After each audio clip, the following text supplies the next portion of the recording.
उपासक सबसे बड़ी भूल कर बैठता है जब इस मार्ग पर चलना सौभाग्य से संभव हुआ तो दो विभाग कर देता है।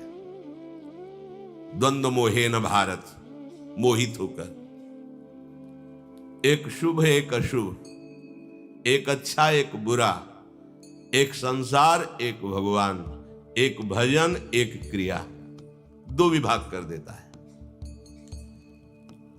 ये बात गहराई से उसके हृदय में बैठी हुई है कि साधना करना, भजन करना, जप करना ये एक अलग विभाग है और सांसारिक व्यवहारिक क्रियाएं करना एक अलग विभाग है।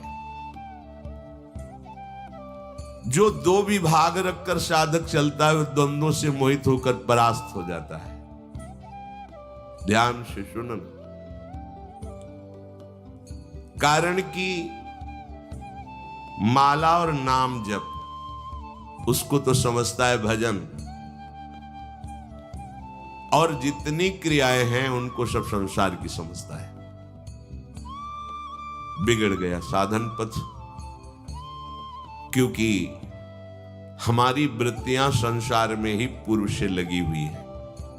वो दिखावे में माला चलाएगा, लेकिन एक एक वृत्ति प्रश्नवाचक है। जब तक उसका उत्तर नहीं होगा तब तक स्थिति नहीं आएगी। एक ही प्रश्न है इस जगत में, ये संपूर्ण द्वंद्वों से युक्त जगत एकमात्र भगवान है, ये उत्तर तुम्हें देना है। भगवान के सिवा कुछ नहीं है। जब तक हर एक वृत्ति का उत्तर आप ये नहीं दे दोगे तब तक आपकी माला से चलाने से ये इच्छा और द्वेष और द्वंद्वों का सम्मोह ये नहीं छूटने वाला। माला भी चलाते हैं और राग द्वेष भी करते हैं। श्रम जनित शारीरिक क्रियाओं से तो बचते हैं, लेकिन असाधन जनित क्रियाएं खूब आराम से हो रही। ये बड़ा सूक्ष्म विषय है। बैठे बैठे परदोष दर्शन, परदोष कथन, सबके प्रति कहीं न कहीं गुण दोष की भावना, राग द्वेष की भावना बाहर निकले तो हमारी नाक में गुस्सा रखा हुआ है। सबको हे दृष्टि से देखना, क्या साधना हो रही, क्या भजन हो रहा है। एक क्रिया मात्र ही तो भजन की हो रही। काम क्रोधादि की वृत्तियां उसकी बढ़ ही जाती हैं, वो जांच नहीं पाता है। एक एक वृत्ति उसकी उसके द्वंद्व मोह में फंसा रही, वो जांच नहीं पा रहा है। यही राग द्वेष में परिणित होकर के उसके भजन की वृत्ति को ढक करके पुनः विषय मार्ग में ले जा। कब तक सहोगे? निज सुख बिन मन होई कि थीरा, गिरना पड़ेगा। ये कामादि दोष आपको आकर्षित करके नष्ट कर देंगे। ऐसा नहीं कि उनको अनुभव नहीं होता है, पर विवेक सही होने ना होने के कारण वो निर्णय नहीं कर पाते। कर्मठ कठिन सशल्य नित सोचत शीस धुनंत, श्री हरिवंश जो उद्धरे सोई रस रीत सुनंत। सोई रस रीत सुनंत अंत अनसहन करत तब, जब जब जियन विचार सार मानत मन तब तब। छिन छिन लोलुप चित्त समुझ छाड़त ताते सठ, करत न संत समाज जिते अभिमानी कर्मठ। ये क्रिया प्रधान लोग जब थक जाते हैं तब फिर सोचते हैं कि कहीं गलती है हमसे। चलो संत सभा में बैठकर उस गलती को ढूंढते हैं। जब विचार करके देखते हैं तो लगता है कि हाँ ये बात सही है, मैं यहां गलत हूं। पर फिर क्रिया प्रधान वृत्ति होने के कारण, अहम वृत्ति जोर कसने के कारण, मनोनुकूल चलने के कारण फिर वो अनसहन करने लगते हैं, दूरी बनाने लगते हैं। क्यों ऐसा नहीं कर पाते? क्योंकि उनका आत्मसमर्पण नहीं है। क्रिया प्रधान, कर्मठ कठिन सशल्य नित सोचत शीस धुनंत, श्री हरिवंश जो उद्धरी सोई रस रीत सुनंत। सोई रस रीत सुनंत अंत अनसहन करत तब, जब जब जियन विचार तो सार मानत मनवन तब। पर छिन छिन लोलुप चित्त समुझ छाणत ताते सठ करत न संत समाज जिते अभिमानी कर्मठ। क्रिया प्रधान मनमुखी आचरण और अभिमानी, ये दोनों एक ही बात है। अंतर से ये दो शब्द कहने को लग रहे हैं, लेकिन अंतर में देहाभिमान से ही मनमुखता की पुष्टता होती है। उपासक को चाहिए कि इस भावना का त्याग कर दे। बहुत बड़ा दोष है भगवत प्राप्ति में, भारी अनर्थ आगे चलकर पैदा हो जाएगा। पर वो अनर्थ को अनर्थ समझे तब ना हो, तो अनर्थ को ही अर्थ समझता है, अनर्थ को ही सुख समझता है।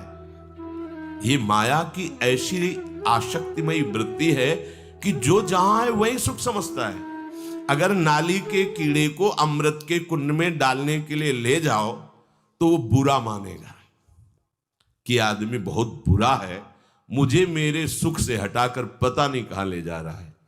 ऐसी ही कुछ दशा हमारी है। जब शास्त्र और संतों के वचन हमें सतमार्ग में प्रशस्त करना चाहते हैं तो हमारा मन बुरा मानता है। हम जैसे चल रहे हैं वैसे हम जहां हैं बड़े सुखी, कैसे वो परम आनंद की तरफ बढ़े। क्योंकि जिस भोगानंद में, जिस क्रिया आनंद में हो, वहां से असंतुष्ट हो तभी आगे बढ़ सकते हो। असंतुष्ट हो, अपने भजन से असंतुष्ट हो। जितना भजन हो रहा है उतना नहीं, और आगे और आगे। भोगों में संतोष और साधन मार्ग में असंतोष। देखो, विरक्त निवृत्ति मार्ग, गृहस्थ प्रवृत्ति मार्ग, दोनों मार्ग भगवत प्राप्ति के लिए है, पर अपने अपने धर्म से चले। जैसे विरक्त मार्ग है, इसमें किसी का एक का आश्रय नहीं लिया जाता हरि गुरु के सिवा, कि हमारा जीवन किसी के पैसे से चल रहा है, चाहे हमारे भाई हो चाहे हमारे पिता हो। अगर हमारा जीवन उनसे चल रहा है तो आप भेष भले विरक्त का धारण किया, आप निवृत्ति मार्ग के पथिक नहीं है। आपका आकाश वृत्ति से जीवन चलना चाहिए, भगवत वृत्ति से, गुरु आश्रित हरि आश्रित। जब शास्त्र सम्मत उपदेश होगा तो उसको समझिए। निवृत्ति मार्ग के उपासक को अपने जन्मभूमि के द्वारा दिए हुए अन्न धन से भरण पोषण नहीं करना चाहिए। निवृत्ति मार्ग का उपासक आकाश वृत्ति का होता है। बृहस्पति के समान पूज्य परिवार हो तो भी उससे भरण पोषण नहीं होना चाहिए। पूज्यपाद सिउड़िया बाबा जी महाराज, बृहस्पति के समान पूज्य परिवार हो तो भी उससे भरण पोषण नहीं होना चाहिए। भरण पोषण एकमात्र अनन्य व्रतधारी निवृत्ति मार्ग उपासक आकाशवृत्ति भिक्षावृत्ति, ये लिखी हुई है, आकाशवृत्ति भिक्षावृत्ति। अगर इन वृत्तियों में आप नहीं हैं तो निवृत्ति का झंडा मत गाड़िए। ठीक है, आप बास कीजिए, भजन कीजिए, निवृत्ति मार्ग आप नहीं है। निवृत्ति वही है एकमात्र भगवत इच्छा से। महलों में राखो चाहे झोपड़ी में वास दो, पेट भरो या कई कई दिन तक भूखे रखो, तुम्हारी जय हो, और उनके मार्ग में कदम पीछे नहीं हटाना। संतों की प्रकाश वृत्ति को दुनिया ने देखा है, उनकी परिपक्व अवस्था को। जब सूर्य का तपता हुआ तेज जैसे ऐसे उनका जब तेज प्रकाशित होता है तब संसार उनके, लेकिन उनकी कृष्ण पक्ष की स्थिति को कभी नहीं देखा किसी ने। कभी किसी की जीवनी में कृष्ण पक्ष नहीं लिखा गया। जब कभी किसी का जीवन लिखा जाएगा तो प्रकाश वाला जीवन लिखा जाएगा, अच्छा अच्छा लिखा जाएगा। उसकी छाती से पूछो कि ये मार्ग कैसा होता है, ये मार्ग क्या है जो वास्तविक मार्ग में चला है। हम मनमुखी चाल चलते चले जा रहे हैं, जीवन को सत्य मार्ग से बिलक करते चले जा रहे हैं। आंतरिक वृत्ति को देखना है, हमारा अहम का पोषण हो रहा है। नहीं किया कभी, करो निवृत्ति मार्ग, जाओ गालियां सहो और दरवाजे में जाकर टुकड़े मांगो और फिर उधर का पोषण करो। या पूज्य श्री नारायण स्वामी जी के चरित्र में पाया गया, कहीं लेबरी हो रही तो 4-6 घंटे कर दिए, ईंट पत्थर चूना आदि। उसने जब पेमेंट देने को कहा, होगा 4 रोटी दे दीजिए, रोटी ली, भरण पोषण किया। या आकाश वृत्ति से महात्मा बैठा है, जो हरि देंगे। महापुरुषों के चरित्रों को पढ़ लीजिए।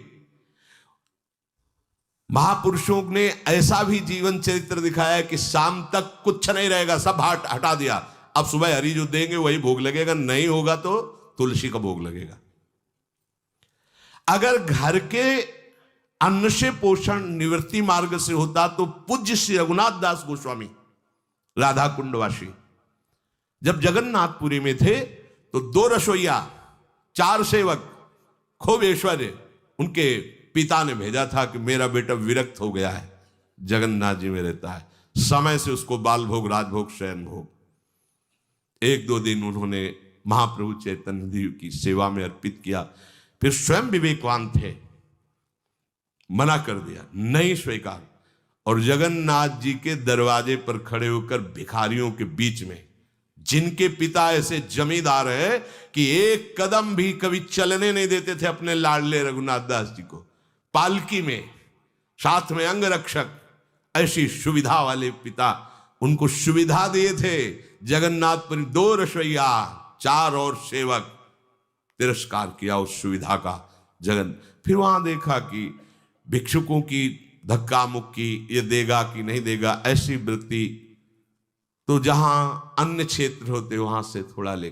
फिर देखा ये भी सुखद वृत्ति है, ठीक नहीं।